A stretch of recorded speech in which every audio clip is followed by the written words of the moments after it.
Hello and welcome to the Brad Branham Show. Today we are in Paige's office.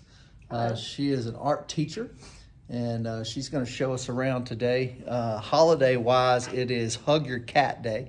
We don't have cats because I'm allergic to them. We have pictures of cats on the wall. Does that count? We do. Look at that. Look at those cats over there. That our kids did.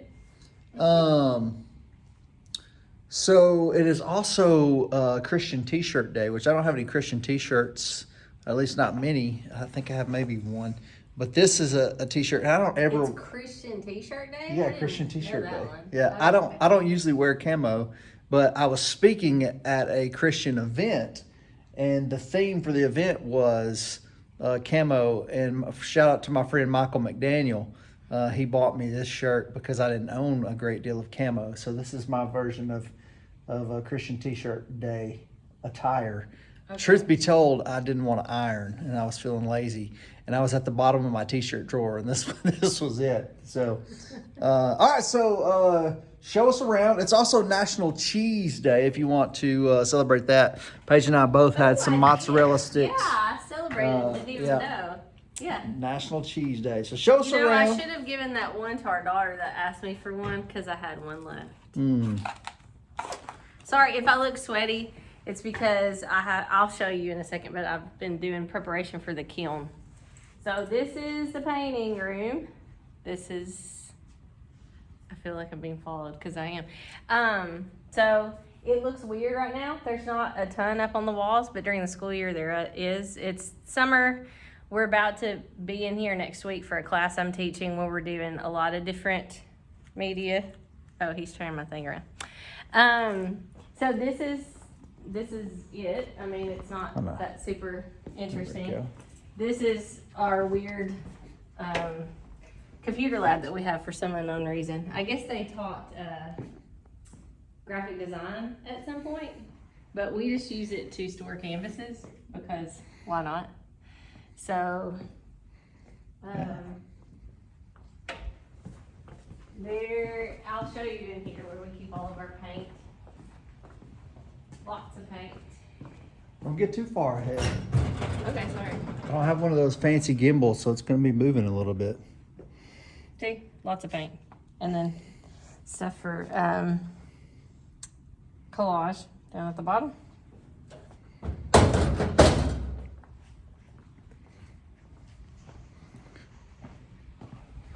So I'm gonna follow her. You can look at my ugly mug for a second. Okay. This is our drawing room, which also looks really boring when we're not during the school year because there's not really anything up here. But we have a ton of supplies hidden away. And during the school year, they're usually out on the counter. But I clean up at the end of the school year, so we've got, it's not super interesting. I feel like it's just a little boring, isn't it? Yeah, I feel like if you were here during the school year, there's a lot more action. I'm here. This room's more exciting though. They'll like this room. People like this, and I guess they were cleaning up here, which is why all the trash cans are up on the counter. But this is our ceramics room. We've got a bunch of wheels. Like, this is where the magic happens, really. Most people want to take ceramics class. So you see people's cubbies. We try to reclaim our clay. We don't like to waste things. So I'll show you this. We have to use like this big thing to mix it up. But this is all clay that's just very wet and ready to use. It looks kind of like frosting or poop, whatever you prefer to say. Hopefully that didn't fall off of there. It's kind of scary. So this is where we make the ceramics. I feel like this video is just not very interesting. Here's our glaze. You know, though, if people are into it, they'll like it. There are a lot of glazes. There's a lot. And I keep buying more, and then the ladies in my class, because it's mostly ladies in my class, discover how much they love a new one that I've gotten, and it becomes their favorite. This tour's going really fast, actually. We're almost done. Yeah. I mean, we have but hang around, because I want to ask her some questions. So this is the kiln room. This is the kiln. And this thing gets up to how hot? Oh, it can get up much hotter than I get it, but we do low fire, so it gets up to about 1900 degrees. Wow. I'll show you what it looks like on the inside. This is wild. It's very empty right now because I had to take all the shelves out, and we put this special kiln wash on them, so if anything drips on the shelf, it won't stick, because the shelves are just ceramic. So we put a white coating that's basically, I think, from what I understand, it's like a matte glaze, basically, that keeps the shelf, things from sticking to the shelf. It's made out of silica, because they're like, don't pour it because it's crystalline, it'll get in your lungs and make you sick. So I had to be really careful when I was mixing it. But you stack it up like kind of like playing Jenga with these blocks, and stack it up, and you could put shelves and shelves and shelves of ceramics in here. And then I come over here and turn everything on, and at the back is all the gas. And I have to check when it's actually firing in these little, you can see the shelf right here in the kiln. I don't know if they can see that, because I don't see what they're seeing, because I'm holding there's a shelf. the phone so backwards. You put these little pyrometric cones in there, and they bend at a certain temperature, and so they'll like go from this to like this, and that's how you know you've gotten to the right temperature. You have a pyrometer that tells you, it's like a really hot thermometer, or a thermometer for really high heat, and it tells you what the temperature is, but it can be off a little bit. So this is the most like accurate measurement. Well, that's cool. Well, do you want to go back to your office and? Yeah, because it's hot. Yeah, it's super hot. You can show them the kiln shelves I have laid out. Oh yeah, let's go look at that. Yeah, that's a new thing for me. I haven't had to do this yet. So we're outside of her building here. These are the kiln shelves that she puts the ceramic stuff on. And what are you doing with them now? Like, why are they sitting outside? You put this stuff called kiln wash on it, and that's the stuff that I was talking about that's kind of like a protectant. So if anything gets on the kiln shelf, it won't be stuck to it. So you just put this stuff right here on it. All right. So you got started in art back. When I guess is it?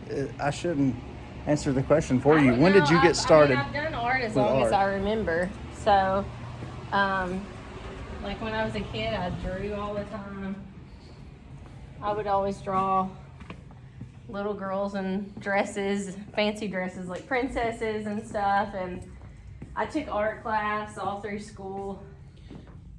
All right, can I show other people's work, or is that bad? Let's not. It's not, okay. That's okay. That's fine. Okay. All right, I'm gonna move a chair over here so that I can sit with you. Okay. And interview you. Here, let me just get mine over. All right, so you got started, as long as you can remember, you were drawing. You got started in serious art in school, I'm sure, like everybody else. You had an art teacher. Tell us about your art teacher and my how art teacher is she's now one of your students. She's taking my class that's in the evenings this summer. She was my high school art teacher, and she taught for a long time, and she retired. And so now she's taking my class this summer, so it's kind of fun. She's also I teach piano adjunct too, and she's taking piano lessons from me. So it's really fun having that like full circle moment, because she was really influential in my life, directing me in art. And so I really liked art, but I was never super confident in my art ability. So I took all the medical profession classes in school, and I thought I wanted to go to the medical field. You were really good at medical terminology, like. Yeah, I don't know why, but like it just clicked to me. So I thought about that, but then I realized I don't want to like cut on people or give them shots or do anything that would hurt them. So I switched my major I started out in occupational therapy, and then I switched my major to psychology. And then like I minored in art. And then when I went to graduate school, I was trying to decide what I wanted to do. And so I thought about art therapy. But before you skipped completely over 4 years of undergrad, we had some fun in the art department. We did. It was an interesting place. There were a lot of interesting people in there. I had a guy ask me to pose nude once, and I was like, I'm good, thanks. I remember. I had a you crazy had to painting stretch teacher. your Yes, own- I yes. had. We couldn't. I had a painting teacher who was beloved by the college, and he would do wacky stuff like get a piece of canvas and like put paint down, and then drive over it with his car and beat it with stuff, and then stretch it. But he made us make our own canvases and like stretch canvases, but it wasn't like you could buy the stretcher bars in the right size. Like we had to get actual wood from like the lumber store and cut it on the table saw. And the guy who taught us about woodworking safety was missing a finger from the table saw. And So he was like a living example.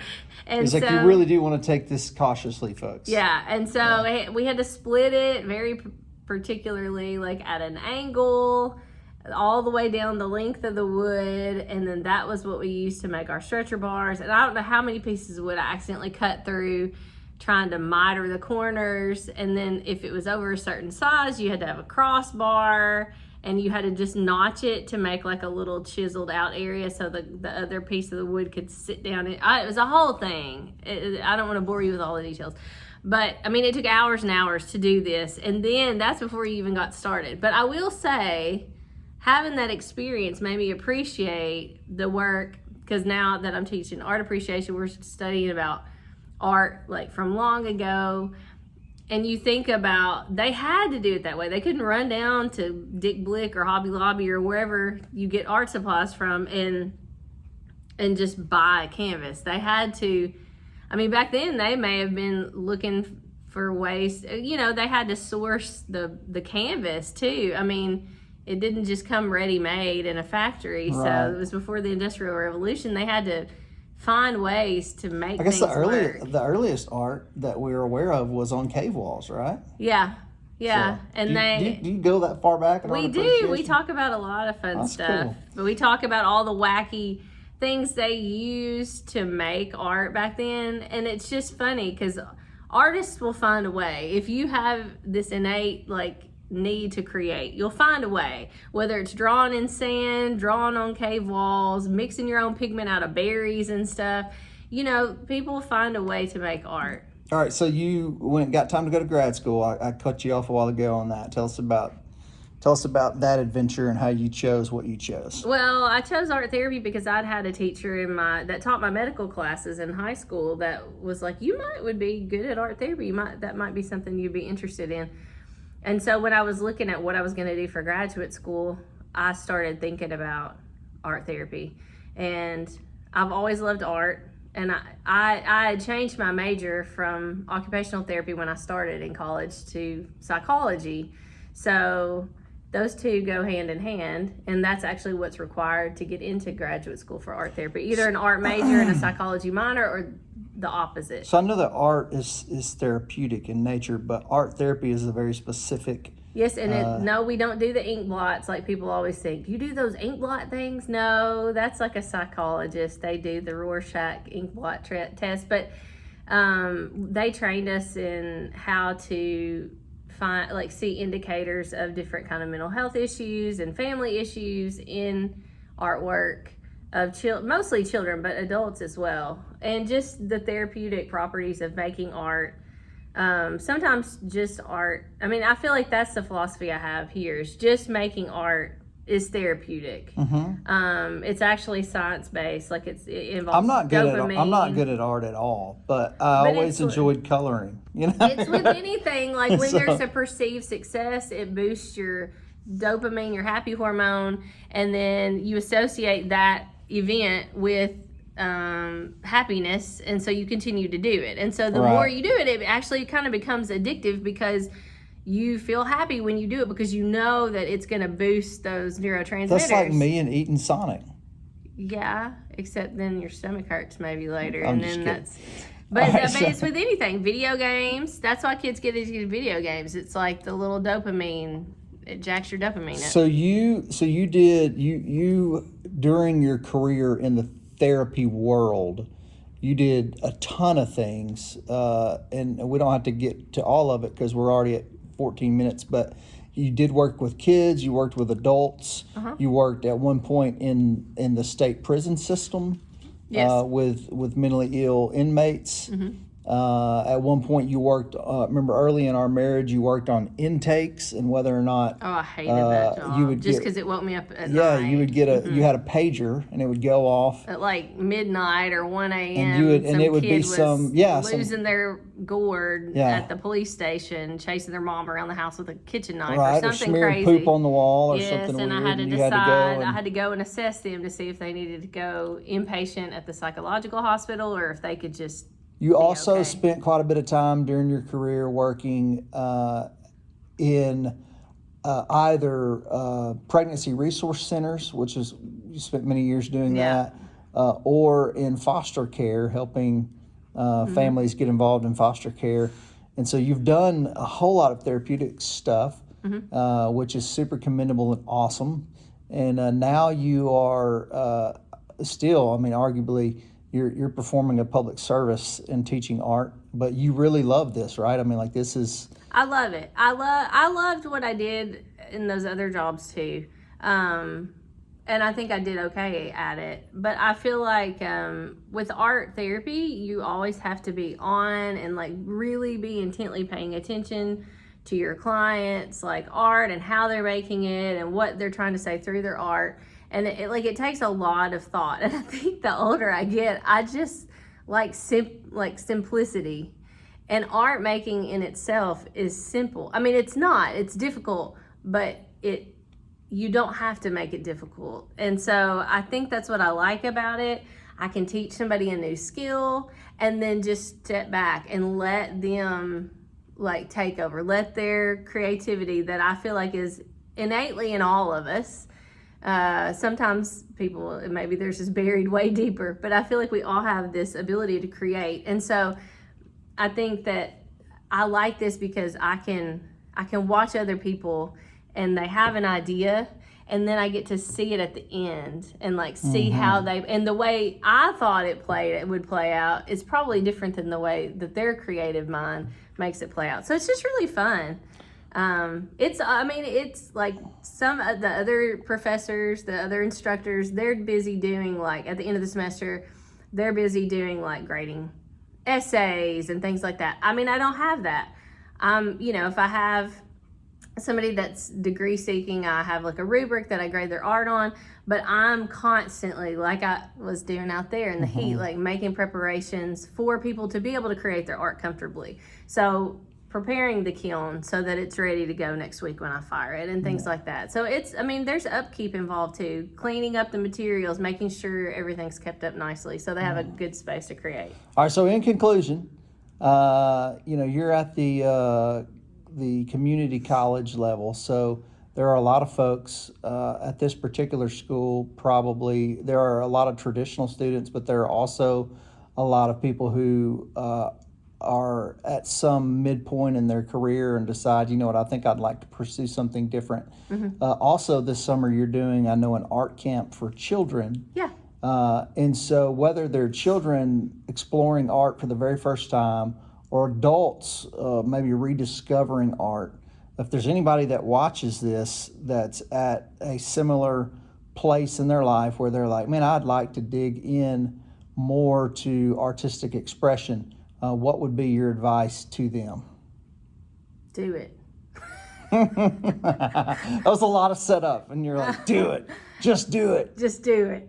No, I think that, you can spend a ton of money on art supplies and that be a stumbling block to people because they're like, I don't have the money for that. But like I was saying before, when people had to work hard to be able to create art, we have copy paper. You can really make art out of anything if you just think about it. So I think just start. There's a video I have that I found on YouTube that I have my students in art appreciation watch because they come with all very different levels of ability and desire to do we can art. actually put that in the description. Yeah, of the video. it's a really cool video, and it kind of reads like a children's storybook, but basically it's about this guy that was really creative, but he couldn't draw, and this little girl moves into his neighborhood, and gives him this magic marker and just says draw every day for a month, and then it's magic, it'll work.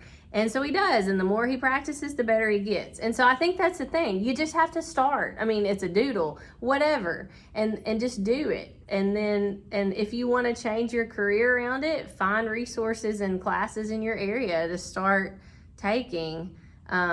There's ways to have minimal expense.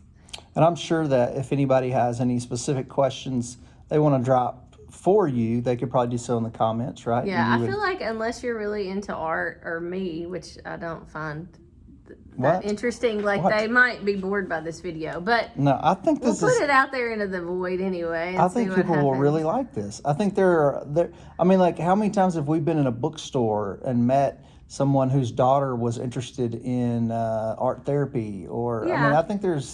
I mean, YouTube is a broad that's true. broad world, and so there's probably definitely some people that may stumble across this video that won't stumble across any of our other ones. That's true. And so thank you for letting me interview you today and focus more on you. You made it all the way through. So yay. We love you. Thank you for joining us today. I look like a homeless person in a camo shirt. I need to shave, and so I decided to, since she's looking all professional at work, to I feel like this looks like a doctor coat. to put the emphasis on her. So anyway, God bless you. Thanks for tuning in, and we'll see you tomorrow.